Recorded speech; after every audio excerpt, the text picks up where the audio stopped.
A pleasure to meet all at last, and welcome back once again to the Vlog-A-Thon. So for this piece of the Vlog-A-Thon, what we're gonna do is follow up with our vlog based on early 2023 and all the events that unfolded there, and talk a bit more about the year entirely, but mainly going through the likes of spring.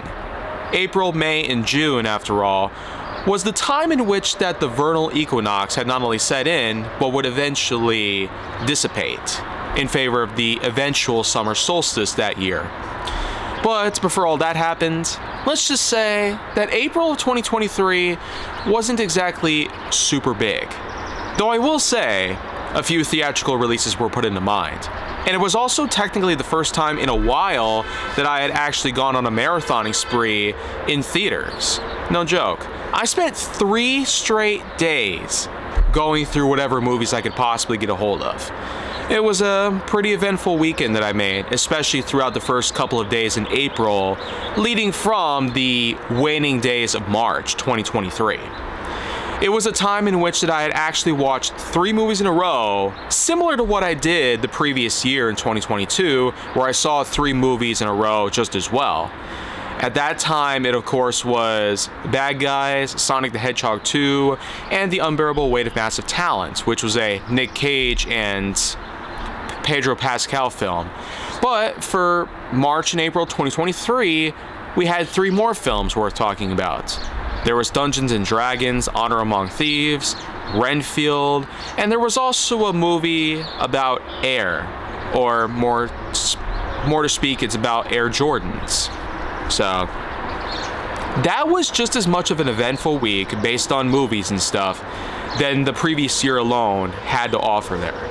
But in terms of movies from 2023, it was jam-packed, especially throughout the summer blockbusters. They had such big examples out there like Transformers Rise of the Beasts, which set itself up as a unique sequel to Transformers Bumblebee, or just Bumblebee pretty much. It was set in 1987, but with Rise of the Beast taking place about a decade later, it really gave us the unique insight that actually did allow a lead up to the likes of the Michael Bay-verse Transformers films, which of course started by 2007, so 87, 97, 07. I'd say it comes full circle, and kind of a coincidental way, because they all happen to have the number 7 in each year that they're either set in or took place in. It's also worth noting that it was that same year in 2023 that Spider-Man Into the Spider-Verse got itself a sequel called Across the Spider-Verse. Now, Across the Spider-Verse seemingly is in and of itself a 2-parter, though I have heard as of more recently that the part 2 of Across the Spider-Verse was likely going to have a different name entirely. So, I don't know if it's a retcon or anything of the sorts, but whatever the case may be, these are just only a handful of the blockbusters that were out there as well. We can't forget Pixar's Elemental, which I thought was a pretty unique concept for the time.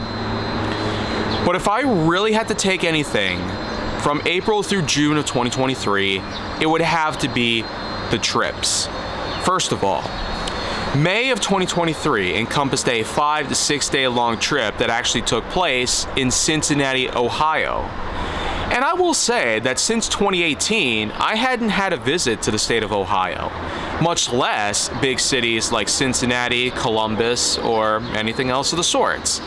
So it really was a big opportunity, but even greater, there actually was, believe it or not, a special earthly birthday present that I had gotten just as well. A full day at Kings Island. No joke.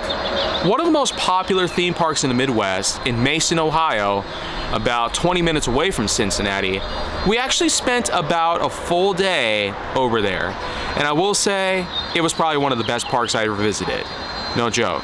If Universal, Disney, Six Flags, or anything else of the sorts could jot down some notes from, it's the fact that the more localized stuff out there, even though technically speaking, Kings Island is more of a chain, which of course in and of itself has a few other parks as well. There's Minnesota's Valley Fair, there's King's Dominion, there's Carowinds.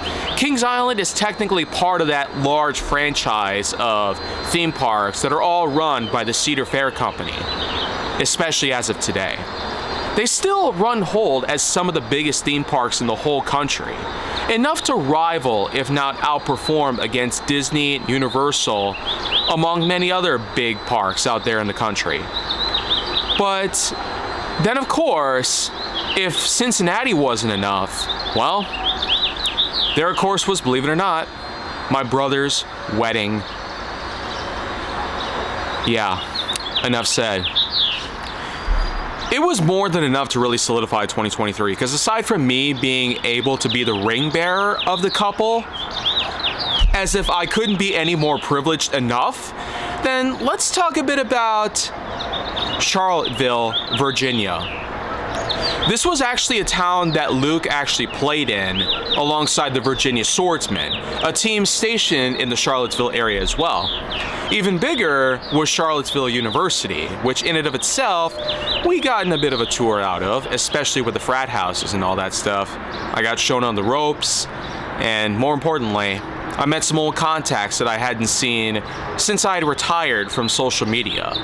So that's kind of why I don't really say follow me on social media every time I do my outro, in case you guys wanted to know about that stuff. So I'll talk more about that later on in this series. So in any other case though, the main thing about this part of 2023, the second quarter, were of course the trips.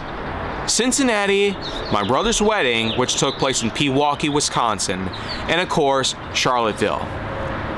I'd say you cannot get any more impressive than even this.